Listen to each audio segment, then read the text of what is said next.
प्राप्ति कराने वाला और पुत्र आयु सर्वेश्वर तथा मनवांछित फल को देने वाला कोई भी वृतांत मुझसे कहिए। श्री कृष्ण जी ने युधिष्ठिर से कहा, हे राजन, सतयुग के प्रारंभ में जबकि दैत्यराज बत्तासुर ने देवताओं के स्वर्ग लोक में प्रवेश किया था, तब यही प्रश्न इंद्र ने नारद मुनि से किया था। इंद्र के पूछने पर नारद ने इस प्रकार वर्णन किया। पूर्व काल में पुरंदरपुर नाम का एक अत्यंत रमणीक नगर था। वह नगर अर्थ, धर्म, काम, मोक्ष इन चारों पुरुषार्थों से युक्त होने के कारण संसार भर में प्रसिद्ध था। मंगलसेन नाम का राजा राज करता था। उसके चिल्ल देवी और चोल देवी नाम की रूपवती 2 रानियां थी। एक समय राजा मंगलसेन अपनी रानी चोल देवी के साथ महल के शिखर पर बैठा था। वहां से उसकी दृष्टि समुद्र के जल से घिरे हुए स्थान पर पड़ी। उस जगह को देखकर राजा अति प्रसन्न हुआ। रानी से बोला, हे चंचलाक्ष, मैं उस स्थान पर तुम्हारे लिए एक परम मनोहर उद्यान बनवाऊंगा। राजा के ऐसे वाक्य को सुनकर रानी ने कहा, हे कांत, ऐसा ही कीजिए। राजा ने अपने विचार के अनुसार उसी स्थान पर एक सुंदर बगीचा बनवा दिया। वह बगीचा थोड़े दिनों में अनेक वृक्ष, लता, फूलों और पक्षी गणों से संपन्न हो गया। एक समय उस उद्यान में मेघ तुल्य काला और रक्त वर्ण चंचल नेत्र से युक्त सूकर घुस आया। उसने आकर वृक्षों को तोड़ डाला, उस उद्यान को चौपट कर दिया। यही नहीं, सूकर ने कई रखवालों को मार डाला। उस उद्यान के रक्षक उससे भयभीत होकर राजा के पास गए और सब हाल कह सुनाया। अपने परम रब उद्यान के उजड़ने की बात सुनकर राजा के नेत्र क्रोध से लाल हो गए। राजा ने अपनी सेना को आज्ञा दी कि शीघ्र जाकर उस सूकर को मार डालो। यही नहीं, राजा स्वयं ही मतवाले हाथी पर सवार उद्यान की ओर चल पड़ा। तब राजा बोला, यदि किसी सिपाही की बगल से यह सूकर बच निकल जाएगा तो मैं उस सिपाही का सिर शत्रु की भांति काट डालूंगा। राजा के ऐसे वचन सुनकर वह सूकर जिस भाग में राजा स्वयं खड़ा था उसी मार्ग से मनुष्यों को विदीर्ण करता हुआ निकल गया। राजा अपने घोड़े को मारता रह गया। लज्जा से प्रेरित होकर उस सूकर का पीछा करते करते सिंह बाघों से युक्त घोर वन में दूर जा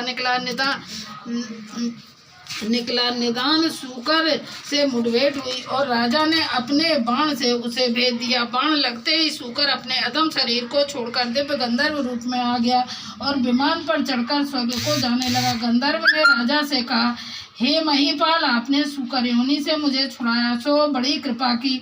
मैं चित्ररथ नाम का गंधर्व हूँ। एक समय जबकि ब्रह्मा जी देवताओं के बीच बैठे हुए मेरा गायन सुन रहे थे, तब मुझसे ताल स्वर की भूल हो जाने से उन्होंने रुष्ट होकर मुझे श्राप दिया कि तू पृथ्वी पर सूकर होगा। जिस समय राजा मंगलसेन तुझे अपने हाथों से मारेगा तब तेरी योनि सूकर से युक्त मुक्ति होगी। सो आज वह श्राप पूरा हुआ। हे राजन, मैं आपके कृत्य से प्रसन्न हुआ। आप भविष्य में महालक्ष्मी व्रत करके सार्वभौम राजा हो जाएंगे, ऐसा आशीर्वाद है। नारद जी कहने लगे और चित्ररथ गंधर्व राजा नगर को ऐसा आशीर्वाद देकर अंतर्ध्यान हो गया। राजा भी वहां से अपने नगर के लिए चलने को उद्यत हुआ। त्यों ही उसे एक ब्राह्मण दिखाई दिया। राजा ने ब्राह्मण से प्रश्न किया, हे देव, आप कौन है? उस ब्राह्मण ने उत्तर दिया, हे राजन, मैं आपके ही राज्य का नागरिक हूँ। आप इस समय दुखी दिखाई देते हैं, कहिए मैं आपकी क्या सेवा कर सकता हूँ? राजा ने तब ब्राह्मण से कहा कि वह घोड़े को निकट के जलाशय में पानी पिला लावे। ब्राह्मण ने ऐसा ही किया। वह घोड़े के पीठ पर सवार होकर जलाशय की ओर जाता है। बटुक जलाशय के निकट पहुंचकर देखता है कि वहां दिव्य वस्त्र और अलंकार पहने हुए बहुत सी स्त्रियां कोई कथा कह रही। तदंतर वह बटुक भी उन स्त्रियों के पास जाकर अपना परिचय देकर नाना प्रकार के प्रश्न करने लगा। हे स्त्रियों, आप यहाँ भक्ति भाव से क्या कर रही हो? इसके करने से क्या फल होता है? इन देवियों ने तरस खाकर उस ब्राह्मण से कहा, आप एकाग्रचित्त होकर कथा सुने। यह श्री महालक्ष्मी जी की पूजा हो रही है और जो हम कथा कर रही हैं वह उन्हीं के व्रत की कथा है। इस व्रत के करने से हर प्रकार की संपत्ति प्राप्त हो सकती है, अपना खोया हुआ यश भी प्राप्त होता है, इसमें कोई संदेह न करें। इस प्रकार बटुक को उन स्त्रियों ने व्रत का वृतांत कह सुनाया। बटुक ने घोड़े को जल पिलाया और राजा के लिए कमल के पत्ते में जल लेकर वहां से लौट आए। ब्राह्मण ने लौटकर सारा किस्सा राजा को सुनाया और वही व्रत की कथा राजा से कह सुनाई। महालक्ष्मी का पूजन तथा व्रत करके राजा अपने ईश्वर का भागी बनकर वन से बटुक को साथ ही लेकर अपनी राजधानी को लौट आया। सबसे पहले राजा अपने मित्र बटुक के साथ अपनी बड़ी रानी चोल देवी के महल में जाता है। रानी ने जब राजा के दाहिने हाथ में व्रत बंधा हुआ डोरा देखा तो वह राजा से रोष्ट हो जाती है। वन में यह डोरा किसी अन्य स्त्री ने राजा के हाथ में बांध दिया। ऐसा विचार कर चोल देवी ने राजा के हाथ से वह डोरा तोड़कर धरती पर फेंक दिया। उसी समय छोटी रानी चिल देवी भी वहाँ महालक्ष्मी के व्रत का दिन आता है। तब राजा अपने हाथ में डोरे को देखते हैं और चिल देवी के महल में व्रत और पूजा आदि का संदेश पाकर पहुंच जाते हैं। वे इस प्रकार चोल देवी से रुष्ट हो जाते हैं और चिल देवी से प्रसन्न हो जाते हैं। पूजन के दिन ही लक्ष्मी जी चोल रानी के महल में एक वृद्ध का रूप धारण कर पहुंचती हैं। वहां चोल रानी लक्ष्मी जी का अनादर करती हैं।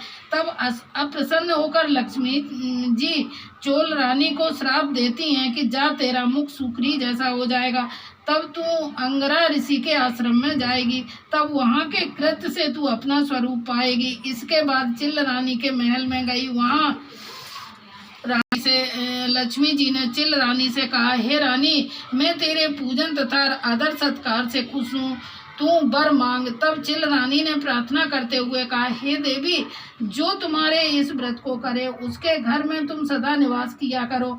जो आपके इस व्रत की कथा को श्रवण करे और पढ़े उसकी आप सभी मनोकामनाएं पूरी किया करो।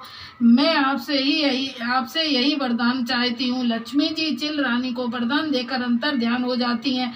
उसी दिन चोल रानी द्वारपालों द्वारा अपने सूकरी जैसे मुख के हो जाने के कारण अपमानित होती हैं तथा चोल रानी अपना मुंह दर्पण में देखती हैं और अपने किए ऊपर पछताती हैं। लक्ष्मी जी के श्राप के अनुसार चोल रानी अंगरा ऋषि के स्वरूप फिर से पाती हैं। ऋषि के आग्रह से राजा मंगलसेन अपनी बड़ी रानी को ग्रहण करता है। इस तरह मंगलसेन अपनी दोनों पत्नियों सहित बहुत वर्षों तक राज्य सुख भोगता रहा।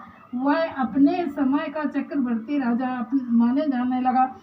उस बटुक ब्राह्मण को भी नप ने अपने विशाल राज्य का मंत्री बना दिया। नप मंगलसेन अपनी रानियों के निरंतर इस व्रत के करते रहने के कारण अंत में स्वर्ग को गया और आकाश में उसे श्रवण नक्षत्र का रूप मिला। अंत में ऋषि नारद ने इंद्र से कहा, हे इंद्र, को करेगा वह अवश्य ही इस लोक में समस्त सुख भोग कर मोक्ष को पाएगा। अतः तुम भी व्रतासुर। श्री वशिष्ठ पुराण महालक्ष्मी व्रत कथा समाप्त। जय माँ लक्ष्मी।